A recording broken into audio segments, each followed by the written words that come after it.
بەڕێزان گفتگۆ دەکەین لەبارەی پرس و باس و بابەتەوە کەی کێشەکان یاریمی کوردستان و بەغدا لەبارەی موچەوە کۆتاییان پێدێ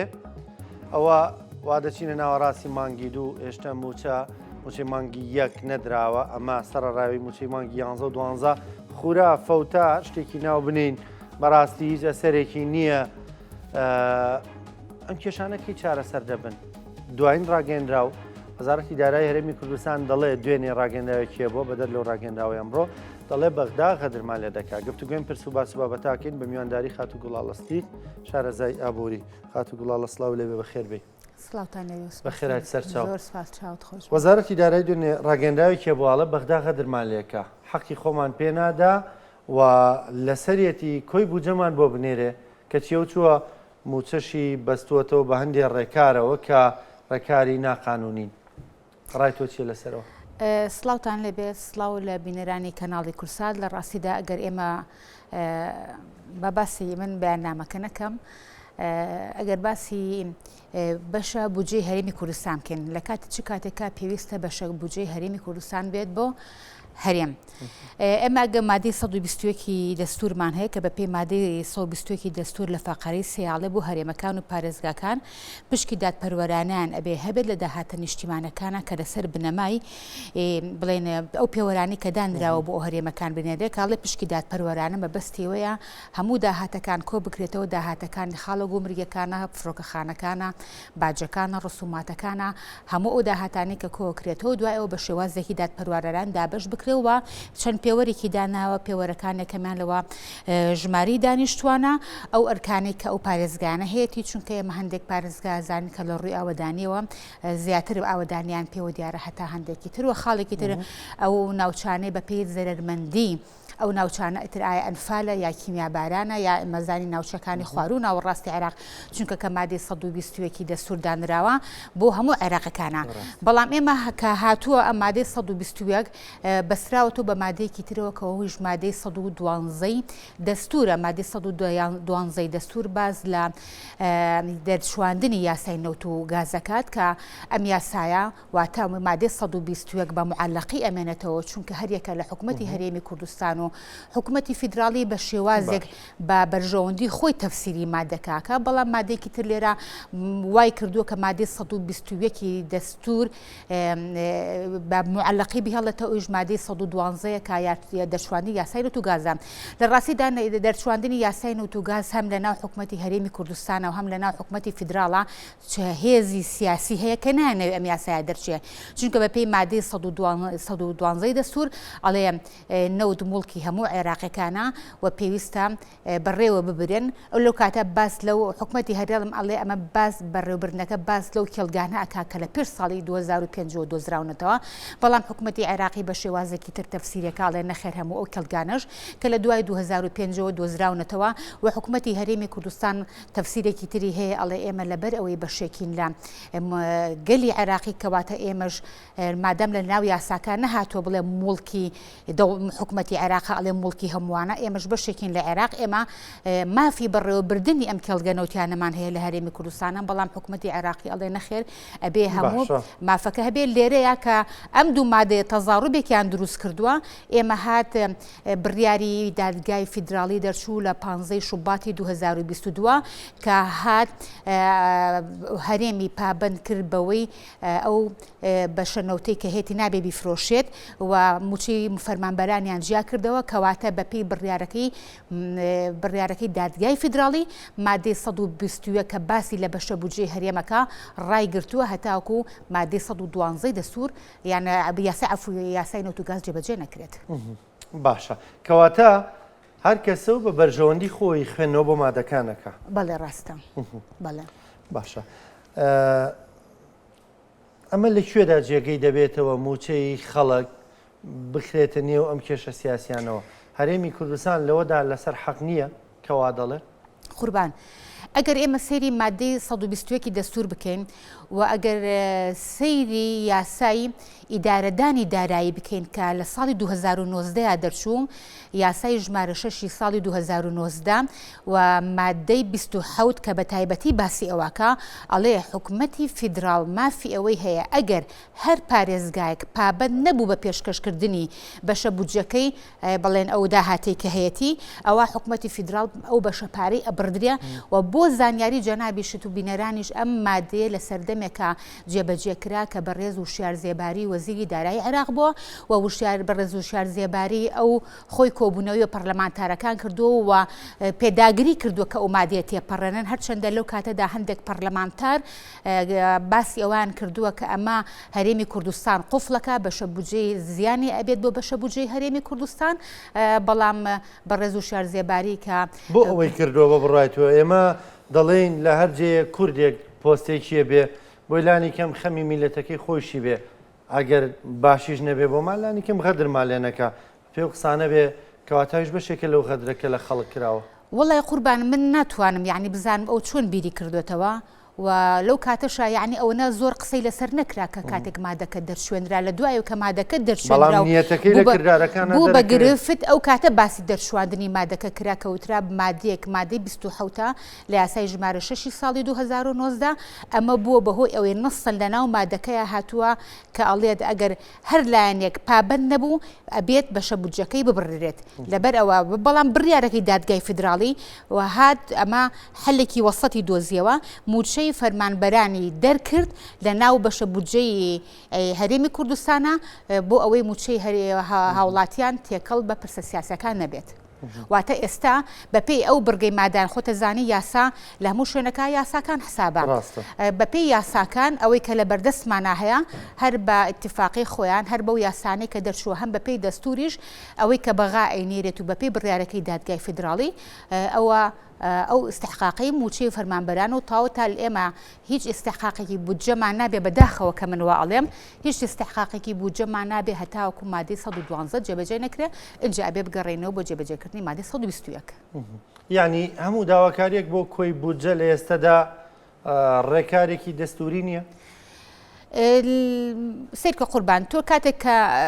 ئەگەر کارێک بە مەجموعەیەک بڵێن مەراحیلا بڕوات پێویستە تۆ مەراحیلەکان بە دوایە کاتێپەڕێنی بۆ نە تۆ چیتە فەرمانگەیەک ئەگەر کارێکت هەبێت ئەبێت ئەو تەرقیمان هەر خۆی ببن و نەگەر چینە دایری مرورەوە بۆمان تەرقیمەکەن ئەگەر لە ژوورێکە ئێمە ژوورێکمان نەکردە بێ ئەمان گەڕێنەوە ئەو ژوورێکە کارەکەمان نەکردووە تێمان پەڕاندووە لەبەر ئەوە بەپێی بڕگای مادە دەستوریەکان کە ئەمە قانونە کە شەرمی لە کەس نییە وازەحە بڕگەکانی وازەحە بەڵام تەفسیراتەکانی بەو شێوازەیە کە لایەک بە بەرژەوەندی و بە ئارەزوو دڵی خۆی تەفسیریەکات. باشە ئێستا کرێ بڵین ساڵی دارایی ئەم ساڵمان چۆن دەبێت؟ قوربان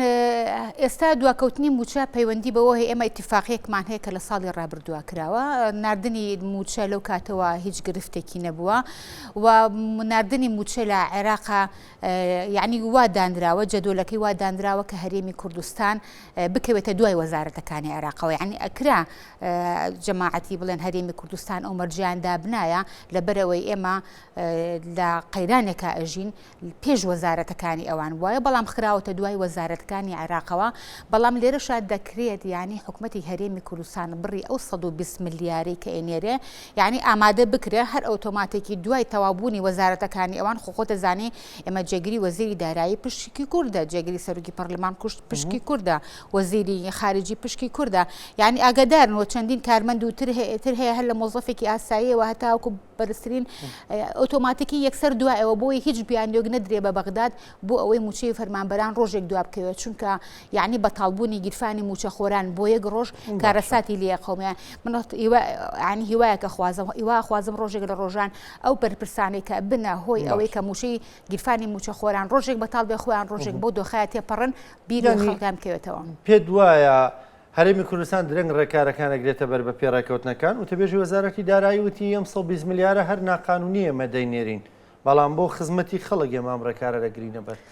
قوربان بەپێی ئەو یا بڕگانی کە دەرچۆ لە هەموو ساڵەکە بودجە تەزدیقە کرێت ئەمە ئەبێ بە کێشەی نێوان لایەنە کوردەکان و لایەنی عێراقەکان یان ئەوانەی بڵێن لە پەرلەمانی عێراقان لە ڕاستیە یان ئەوە تا خۆتان یان خۆیان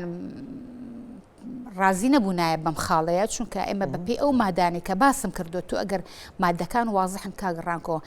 حکومەتی هەرێمی کوردستان پابند کراوە ئیشتراک بکات یەکەم جاروتیان لە 100% داهاتە سنوورەکان دوای کردیان بە 150 داهاتە سنوورەکان یعنی تۆم بڕگە و مادەیەکە داناوە هەر لە دەستورەوە بیگرە کە نوێنەرانی کورتیا بەشدار بووە و هەر بڕگە و مادەیەکیش کە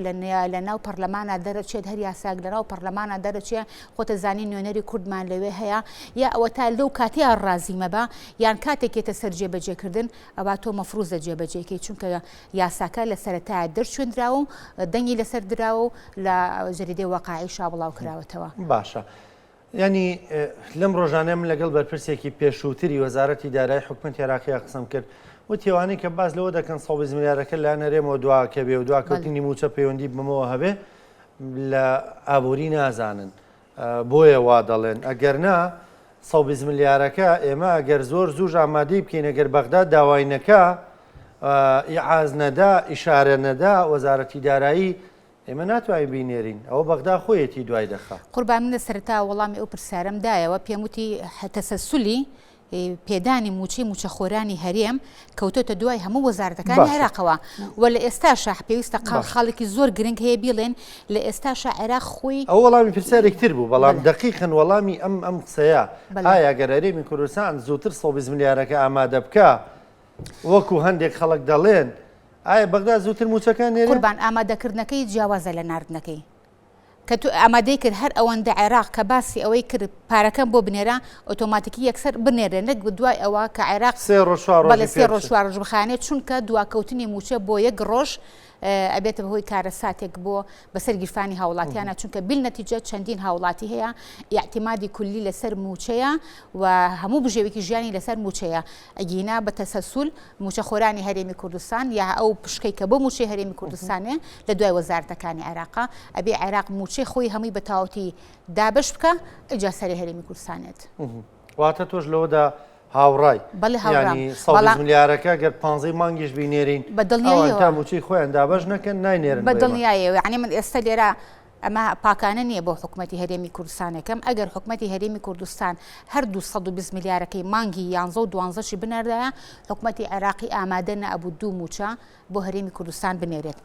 چکە ئەوانیش کەمی سیویلان هەیە و بیل نەتیجە ئەوانیش پیان خۆشە ئەوانیش پیان خۆشە کە بڕەپارێک بۆ هەرێمی کوردستان نەنێرێت. باشە ئەنی ئەمە شتێکی تازە بوو هەندێک خەڵک بێسەرشەوە پێیان وایە کە ئەو حکومەتی هەرێم بوو ئەنی 120 میلیارەکانی نەنارد و ڕێکارەکانی نەگرە بەرەموچەی مانگی 11 و 12 خورا بەڵام ئەوی تۆ دەیڵی بەغدان ئەمان بیشیان ناردای بەغدان نێدەن ئەگەر هەموو مانگێک لە کاتی خۆی ئێمە خۆتە زانی ئێمە ساڵی پار لە ناوەڕاستی ساڵا کێشەکەمان بۆ دروست بوو کە موچەی مانگی 5 و 6 دواکەوت لە موچەی مانگی حوتۆ خۆتە زانینەوە ئەنما شتەکە چۆ سەر سکەی خۆی